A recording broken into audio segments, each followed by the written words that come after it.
Tapi yang disebut dengan Masjidil Aqsa yang di dalam Al-Quran adalah seluruh kompleks Masjidil Aqsa. Itulah yang dikatakan Subhanalladzi asra bi abdihi lailam minal Masjidil Haram ilal Masjidil Aqsa alladzi barakna haulahu. Dari Masjidil Haram ke Masjidil Aqsa. Kenapa disebutkan dua ini? Ternyata setelah diukur dan setelah dilihat bentuknya, kedua masjid ini identik kembar. Jadi Masjidil Aqsa ukurannya dengan Masjidil Haram itu identik kembar. Sama-sama kiblat, sama-sama punya masjid, sama-sama punya air, sumber air. Kalau di Masjidil Haram sumber airnya namanya apa? Air Zam-Zam. Kalau di Masjidil Aqsa ada yang tahu sumber airnya namanya apa? Telaga Saria. Allah pengen ngasih tahu, selama-lamanya kalau kita lihat dunia ini ada satu airport yang nggak ada di tempat lain. Namanya apa? Masjidil Aqsa. Maka Isra Mi'raj itu perginya Rasulullah dari Masjidil Haram ke Masjidil Aqsa untuk traveling ke Sidratul Muntaha. Jadi paham ya Bapak sekalian. Nah, airportnya ada di mana? Adanya di Masjidil Aqsa. Artinya adalah apa teman-teman sekalian? Artinya ini tempat kalau seandainya diblokade, kalau seandainya tempat ini hilang, kalau andaikan tempat ini nggak bisa diakses, berarti seluruh penduduk negeri itu bermasalah. Jadi pahami maksudnya? Maka gampang ngelihat orang-orang muslim itu bermasalah atau enggak, lihat aja Masjidil Aqsa. Kalau Masjidil Aqsa-nya dalam pendudukan, kalau Masjidil Aqsa-nya dalam bahaya, berarti kaum muslimin semuanya lagi bermasalah. Dan selalu terjadi seperti itu di dalam sejarah. Maka lihatin baik-baik ya. Di situ ada Dome of Rock, ada kemudian apalagi Dome of Chain, ada Masjid Al-Qibli, Musholla Marwani dan seterusnya. Ini semua adalah bagian daripada Masjidil Aqsa. Dan insya Allah saya berdoa pada Allah mudah-mudahan kita bisa sholat futuh di sana. Karena sholat futuh yang terakhir itu dilakukan di Konstantinopel tahun 1453, pembebasan kota Konstantinopel. Kenapa? Karena dinubuatkan oleh Rasulullah Shallallahu Alaihi Wasallam. Maka terjadilah sholat futuh di sana setelah dibebaskan Muhammad Al-Fatih. Maka insya Allah dunia menunggu Muhammad Al-Fatih yang lain untuk membebaskan tanah Palestina, Baitul Maqdis. Karena insya Allah itu juga nubuat daripada Rasulullah Shallallahu Alaihi Wasallam. Percaya atau nggak percaya, Rasul dari dulu sudah menyampaikan bahwa kalian kaum muslimin akan bersatu dan ibu kota kalian ada di situ. Kata Rasul, ibu kota kalian itu ada di Baitul Maqdis. Ibu kota kalian ada di Syam, gitu kan ya. Oke, kalau gitu kita lihat lagi. Next. Nah, ini adalah gambar-gambarnya, kita bisa lihat tuh ada orang-orang lagi meratap. Kenapa meratap di situ? Karena mereka meyakini bahwa itu adalah satu-satunya yang tersisa daripada Haikal Sulaiman yang mereka buat di zaman-zaman dulu. Next lagi kita lihat. Lihat ya, ada berapa nabi dan rasul? 25. Dan setelah 25 ini kita lihat dan kita coba untuk pastikan minimal 19 di antara 25 itu adanya di Baitul Maqdis. Berapa banyak? 19 di antara 25 itu adanya di Baitul Maqdis. Bahkan ketika Rasulullah Shallallahu Alaihi Wasallam itu Isra pergi ke Baitul Maqdis, beliau memimpin 124.000 nabi. Lalu beliau menjadi imamnya untuk menandakan kepemimpinan beliau di atas seluruh para nabi. Bayangkan 124.000. Yang perlu saya kasih tahu sebelum kita belajar adalah tentang genealogi daripada Bani Israel. Nggak usah jauh-jauh, lihat aja dari Ibrahim. Ketemu Ibrahim di situ? Ibrahim punya anak, satu yang namanya Ismail, yang kedua namanya, anak yang tua yang mana? Hayo lo. Anak yang tua yang mana? Ismail atau Ishak? Anak yang tertua adalah Ismail, tapi ibu yang lebih tua Sarah, yaitu yang melahirkan Ishak. Lihat, ada Ismail, ada Ishak. Ismail nanti akan menurunkan pada anak-anaknya, nanti akan menurunkan bangsa Arab yang nanti akan masuk kepada Nabi Muhammad. Tapi baik Ismail sama Ishak itu berasal daripada Ibrahim. Dan Ibrahim itu kalau lagi tarik ke atas lagi, lihat tuh sampai ada namanya Sam. Lihat, ada yang namanya Sam. Lihat ya, ada yang namanya Sam ya. Itu asal kata Semit. Jadi Semit adalah keturunan daripada Nabi Sam atau Sem. Itu namanya Semit. Berarti kalau orang-orang Amerika, ada orang-orang Inggris ya, Perdana Menteri bilang bahwasanya kalau kita nggak suka sama Zionis, kita antisemitik, itu artinya dia nggak sekolah. Paham Bapak Ibu sekalian? Itulah perlunya sekolah tidak makan ciu. Paham Bapak Ibu sekalian? Kalau Anda sekolah sambil mabok, Anda nggak ngerti bahkan Semitik itu yang mana. Karena baik Ishak maupun Ismail itu semua adalah Semit. Berarti orang-orang Arab juga Semit. Kita ini Muslim. Rasulullah Muhammad keturunan Sem juga, Semit. Masa kita anti-Semitik? Gak mungkin. Yang kita anti bukan anti-Semitik, tapi kita anti kebiadaban. Jelas sampai di sini ya. Nah, lalu kemudian dari Ismail nanti jadi orang-orang Arab, termasuk Nabi Muhammad. Nanti dari Ishak, Ishak punya anak namanya Yakub. Yakub ini bergelar Israel. Gelarnya apa? Israel. Artinya kekasih Allah. Artinya orang yang dekat dengan Allah. Israel. Anak-anak Israel atau anak-anak Yakub namanya Bani Israel. Misalnya contoh Bu Linda misalnya nanti punya anak banyak nih misalnya. Sebenarnya bukan Bu Lindanya sih, suaminya ya. Nah, punya anak banyak misalnya. Suaminya namanya siapa Bunda? Agus. Oke, baik. Pak Agus punya anak-anak banyak nanti. Cucunya banyak, ada 15 misalnya. Cucunya punya anak banyak lagi 50 misalnya. Nanti namanya Bani. Agak kurang keren ya. Bani Israel artinya anak-anak Israel atau anak-anak Yakub. Anak-anak Yakub ini ada berapa? Ada 12. Next, coba kita lihat anak-anak Yakub. Nah, coba lihat nih. Ini anak-anak Yakub nih. Tuh lihat Jacob. Jacob, anak-anak Yakub ya, ada 12. Yang bisa kita tahu siapa? Tuh lihat tuh, ada Gad, Asher, Ruben, Simon, Lewi, Yuda, Isakar, Zebulan, Yosef, Benyamin, dan Naftali. Itu kan ya, ada banyak kan ya. Nah, lalu kemudian kita bisa lihat tuh anak-anaknya. Ada siapa yang kita kenal? Ada siapa yang kita kenal? Benyamin Netanyahu. Nggak masuk situ, sorry. Bukan. Ini bukan orang yang sama. Lihat, dari Rachel. Rachel ini dikisahkan adalah wanita paling anggun sedunia pada saat itu. Rachel, bahasa Arabnya Rohil. Itu wanita paling anggun sedunia pada saat itu. Dia punya 2 anak, Yusuf dan Benyamin. Anaknya siapa? Yusuf dan Benyamin. Jadi wajar kalau Yusuf ganteng? Wajar. Karena ibunya Rachel. Kalau Anda lagi hamil baca surat Yusuf, pengen anaknya ganteng. Bisa terjadi kalau Anda Yusuf dan Benjamin ini adalah saudara. Sedangkan anak-anak yang lain ini adalah dari ibu yang lain. Gimana ceritanya? Rachel sama Leah ini saudaraan. Rachel sama Leah ini saudaraan. Masing-masing punya pembantu namanya Zalfa atau Zulfa sama Bilhah. Nah, ini kemudian 4 istrinya Nabi Yakub yang melahirkan ada 12. Tapi 12 ini, 2-nya adalah saudara, Yusuf dan Bunyamin. Yang lain kemudian 10-nya punya penyakit yang agak parah. Kenapa? Yusuf ini dari kecil sudah bisa membaca tafsir mimpi. Makanya dia bilang sama bapaknya, "Bapak, aku ngelihat ini ada bulan, ada matahari, dan 11 bintang-bintang yang lain semua bersujud kepadaku." Itu apa ya maksudnya? Padahal dia sudah tahu. Kenapa? Karena kata ganti yang dia pakai dalam cerita dia adalah kata ganti manusia. 11 itu adalah 11 manusia bersujud pada dia. Maka bapaknya tahu juga, karena bapaknya Nabi. Dia bilang, "Jangan cerita siapa-siapa. Aku tahu kamu tahu, tapi jangan cerita siapa-siapa." Kenapa? Karena nanti bakal bahaya. Dia nggak cerita dong, tapi tetap bahaya. Tetap bahaya. Akhirnya 11 melakukan sebuah usaha untuk bisa menghilangkan Yusuf daripada keluarga mereka. Gimana caranya? Diajak main, lalu kemudian dikasih ke dalam sumur. Anak kecil, bayangkan ini anak kecil. Ada yang mengatakan usianya paling sekitar 10-12.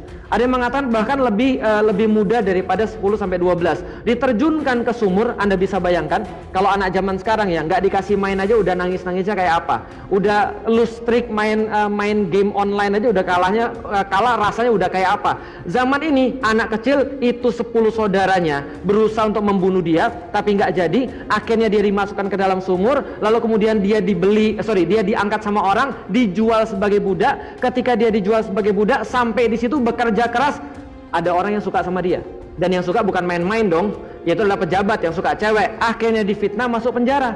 Setelah difitnah masuk penjara, keluar dari penjara mengartikan sebuah mimpi, lalu kemudian jadi bendahara. Setelah itu datanglah orang-orang Bani Israel. Sekarang teman-teman coba lihat next.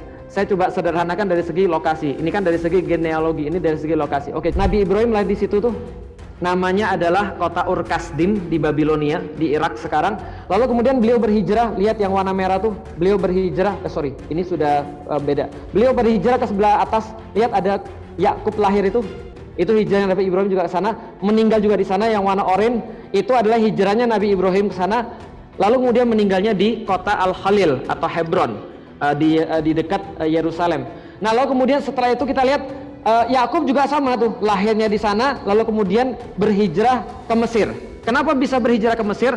Karena awalnya keluarga Ibrahim itu pindah dari Mesopotamia ke Palestina, ke daerah Syam. Dari Palestina, semenjak Yusuf jadi bendahara Mesir, karena dibuang ke Mesir, dia ngajak saudara-saudaranya balik yang 11 itu. Maka sekarang mereka ber-12 bareng bapaknya Yakub tinggalnya di mana? Mesir. Bisa ngikutin secara lokasi? Kok bisa dari Mesopotamia sampai ke Mesir? Next, kalau gitu kita lihat yang muda-muda aja ya.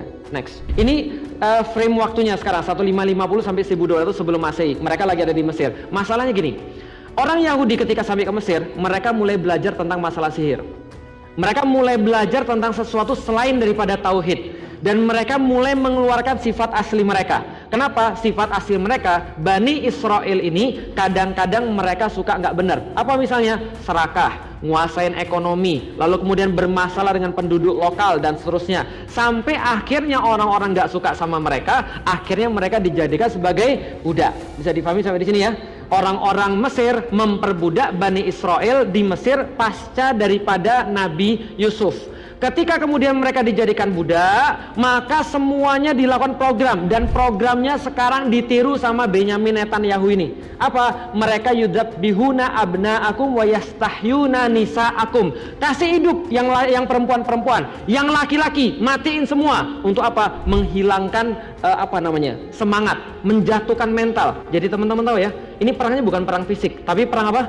Perang mental. Maka kalau sekarang Anda lihat, mereka bilang collateral damage, 5.500 anak meninggal, collateral damage. Bohong. Itu sudah direncanakan, karena begitulah Fir'aun merencanakan membunuh anak-anak. Bukan untuk mengalahkan secara total. Pertanyaan saya sederhana, Fir'aun bisa nggak bunuhin mereka semua? Bisa bunuhin mereka semua?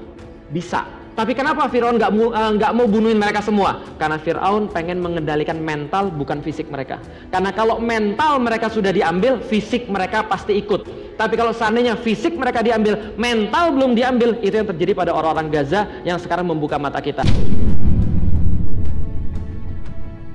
Lalu terjadilah sebuah masa.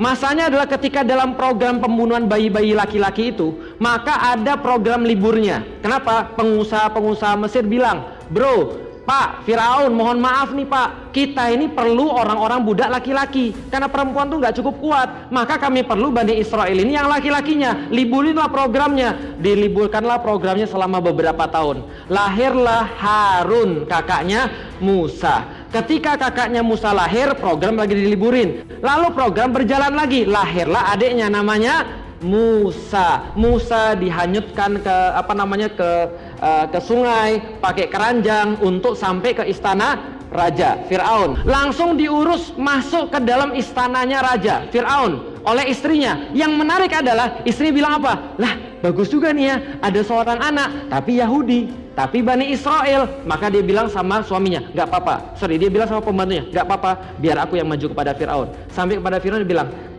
bang, cakep ya bang ya. Fir'aun bilang, lo itu kan Bani Israel. Iya, tapi kan cakep bang.